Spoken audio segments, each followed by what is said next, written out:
Remue ménage. Remue ménage.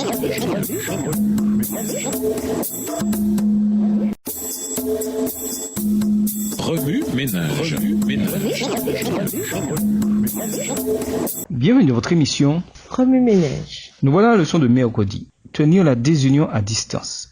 Lisons Acte 5, les versets 1 et 2. Acte 5, versets 1 et 2.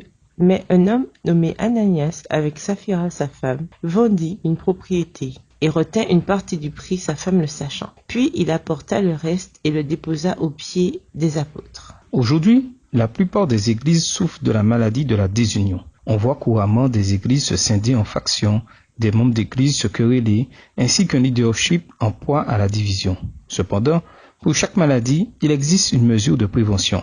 Par conséquent, n'attendons pas d'être submergés par les problèmes pour trouver une solution. Avant de nous attarder davantage sur le sujet de la désunion dans nos églises locales, il est important de comprendre que le virus de la désunion a agi depuis longtemps. La désunion existait au sein de l'église primitive comme elle existe de nos jours. L'une des menaces à l'unité de l'église, c'est l'infidélité, comme on peut le voir dans l'histoire d'Anania et de Saphira. Acte 5, versets 1 à 11. Il est aussi important de noter que l'unité de l'Église se met à diminuer lorsque les membres ne recherchent pas la direction divine.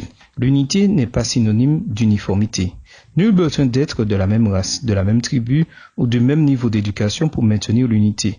Nous pouvons avoir des différences d'opinion sur toutes sortes de sujets, mais si nous recherchons la direction du Saint-Esprit, nous pourrons utiliser l'arc-en-ciel de notre diversité pour arriver aux meilleures réponses. L'unité de l'Église était l'un des éléments importants au sein de l'Église primitive. Elle aida les apôtres à proclamer l'Évangile après l'ascension du Christ. Aux croyants de l'Église d'Éphèse, Paul souligna l'importance de l'unité en Christ et les encouragea en ces termes. « Efforcez-vous de maintenir l'unité que donne l'Esprit Saint par la paix qui vous lie les uns aux autres. » Éphésiens 4, verset 3. Dans nos églises aujourd'hui, les étapes suivantes nous seront utiles pour éviter le virus de la désunion. Premièrement, prier et sonder les Écritures. Là où deux personnes ou plus sont impliquées, des opinions divergentes sont susceptibles de surgir. Cependant, là où l'Esprit dirige, on est plus à même de prendre la bonne direction. Deuxièmement, respecter l'opinion des autres. Toute personne a droit à son opinion. Dans chacune de nos discussions, gardons ceci à l'esprit pour ne pas perdre de vue les directives divines. Troisièmement, soyez positifs. L'optimisme contribue positivement aux questions soulevées. Si vous aspirez au changement, alors faites partie du changement que vous désirez voir se produire. Évitez le commérage, parlez directement aux personnes concernées. Quatrièmement, respectez le leadership de l'Église.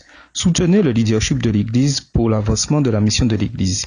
Cessez de comparer votre Église aux autres Églises. Focalisez-vous sur ce que vous pouvez faire pour améliorer la situation. Remue ménage, selon vous, qu'est-ce qui pourrait encore contribuer à éliminer la désunion de l'Église? Si vous étiez le dirigeant de votre Église, comment vous assuriez-vous que l'unité règne en son sein? Nommez certains des avantages d'exercer l'unité dans la diversité. Au revoir. Et à demain si Dieu veut. Remue ménage. Remue ménage.